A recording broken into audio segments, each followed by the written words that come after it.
Morning, Dan, America's accountant right here. Good morning. Dan, does the recent spike in inflation signal a change in trend, or is it more of a passing shock to the system? Well, there's been so much talk coming out of the Fed related to this inflationary period is transitory, meaning temporary. But I keep saying over and over again, for it to be transitory, it means that something is going to change. We do not see any changes in terms of policy out there that's going to reverse the trend. Now, inflation may cool off, but are we going to have a retraction of inflation, meaning are prices going to go back down to where they were?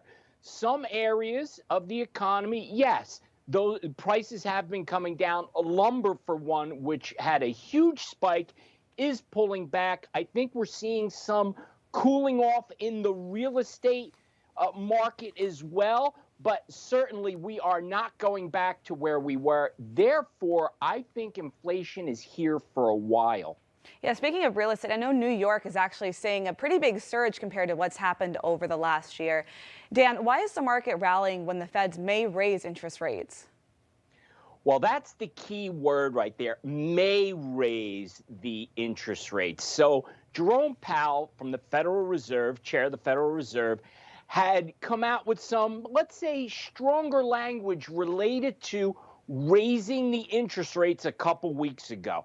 The market did not like that, and we saw a significant drop. Of course, he ultimately walked back those statements, went back to the mantra of, well, inflation is transitory, we're still going to hold out on interest rates. As long as interest rates, or the belief that interest rates are going to remain low, which I believe they are, the stock market will continue to rise. Why? Because what are your investment alternatives? In order to stay ahead of inflation, you're going to need to have money in the stock market. There it is right there. In order to stay ahead of inflation, money in the stock market. And like you said, you're saying that they're calling this temporary, but you're not seeing any policy changes. And according to the Congressional Budget Office, the federal deficit will hit $3 trillion in 2021, but then fade as relief expires. What do you think about this? Let's start with this. Both political parties are addicted to spending.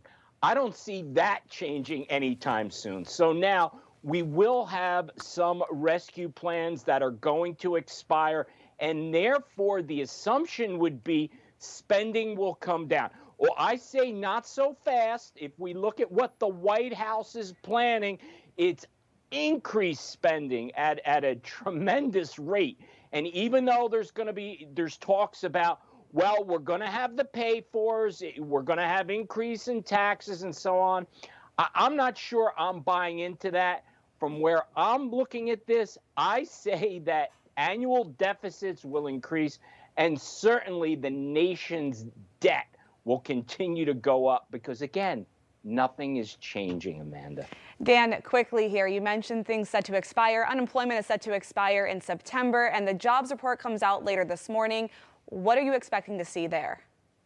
Well, it should be a good jobs report because, again, we're seeing some changes. You have 26 states that are not going to be offering that additional and extended unemployment benefit. That is helping people get back to work. And one final thought on this, when we hear out of the White House this talk of job creation, it's simply not true.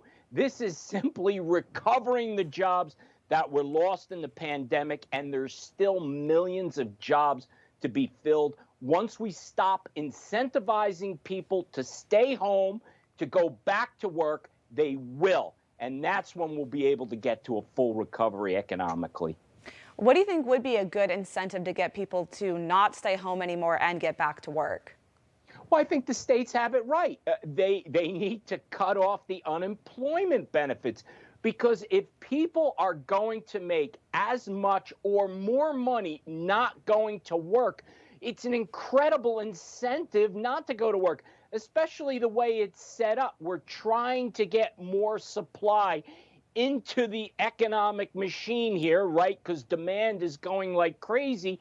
Yet we're saying, well, we're going to continue those benefits until after the summer. So you know what? Take the summer off, relax. We're going to pay you. We'll deal with this in the fall. Wrong messaging. Yeah, I saw that too, that they're going to be able to enjoy their summer. And I've talked to a lot of small business owners who are having a hard time finding new employees, which they weren't expecting. Thank you so much for coming on this morning, Dan. Thank you. Hey, I'm Rob Finnerty. Thanks for watching. If you enjoyed this video, please join the conversation in the comments below. Don't forget to subscribe too. Hit the bell icon to be alerted to breaking news. And remember, there's a whole lot more on Newsmax TV, America's fastest growing cable news network. Newsmax TV, we're real news for real people.